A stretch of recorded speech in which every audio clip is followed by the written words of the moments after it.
The federal election will take place on Monday, October the 19th, and it's one of the longest-running campaigns in Canadian history. There's also some new ridings here on Vancouver Island and some new candidates as well. Spencer Anderson covers politics with the Nanaimo Daily News. How would you describe the tone of the campaign so far? It's a really long campaign, as you said. So what that means is that there's a lot more time and a lot more room that will force candidates, party leaders, et cetera, to have to respond to current events and things that happen. And it's also a really close race right now nationally. We're seeing polls that are literally separating people by about 1% or less. So it's really tight margins right now. It's really, really interesting and close.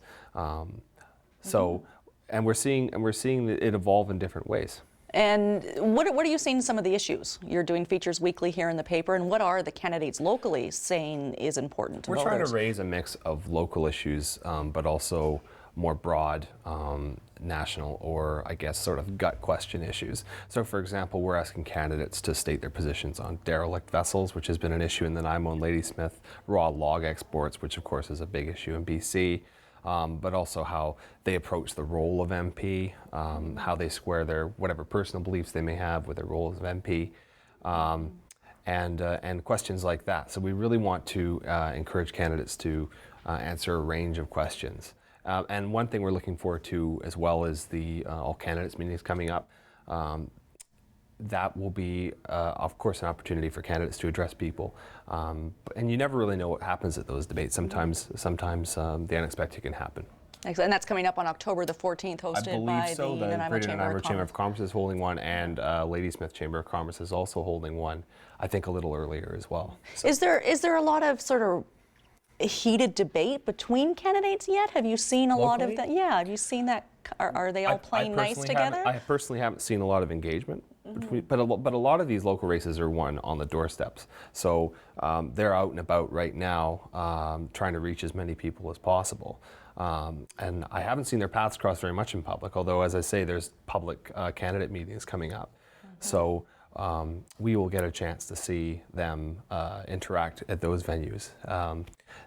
Sometimes those are not the places where you see confrontations between candidates. But as I say, you never know.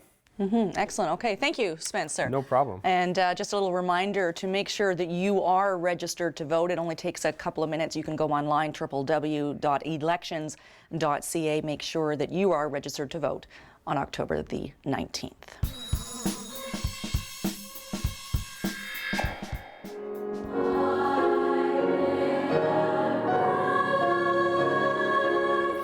Performing can range from like just loop-de-loops in your stomach, or it could be just walk on stage and be like, yeah, let's perform before 200 people and let's make it rock. The Nanaimo Youth Choir is setting out to hopefully realize a very large dream, which is going to sing in Carnegie Hall as part of a children's group on a weekend in mid-June in 2016.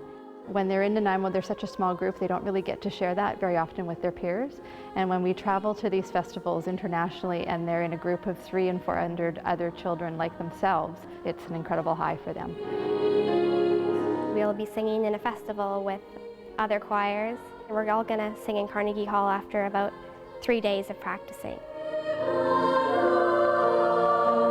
I'm super excited to go to New York. It's my lifelong dream to be able to go there, let alone perform in Carnegie Hall. How many people can say they performed in Carnegie Hall? That's not that many people. Not every day you get a chance to head to New York to perform at a hugely honored hall. It's really cool just to think what people have stood there on that stage. In order to accomplish this goal, we need to raise $60,000, which is a lot of money for 15 children. And we basically have between now and June to do that, so 10 months.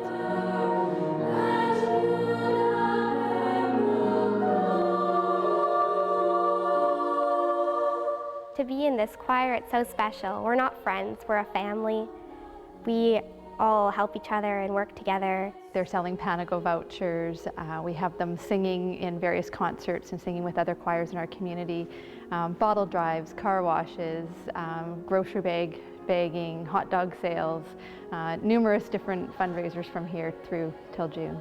Almost everyone in the choir has piggy banks that we have, and we put money into it every day just to save up.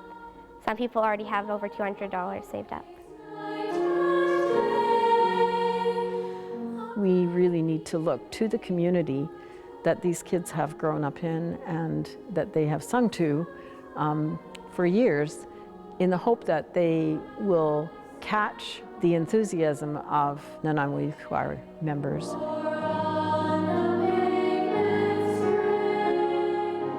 If anybody's interested in getting in touch with us, if they would like further information, they can reach us through the Nanaimo Conservatory of Music, and we're the Nanaimo Youth Choir, or they could reach us through our newly launched website, which we're very proud of, and they can contact Marion Smith, who's our conductor.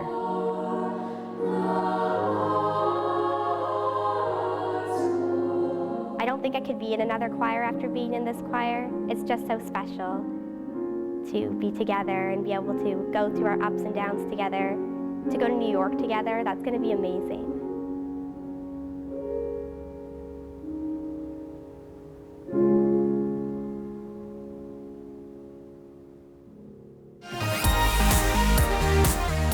Turkey vultures on Vancouver Island, a new campaign to keep Nanaimo clean. Community Futures has a reason to celebrate, and intense drama at Western Edge Theatre.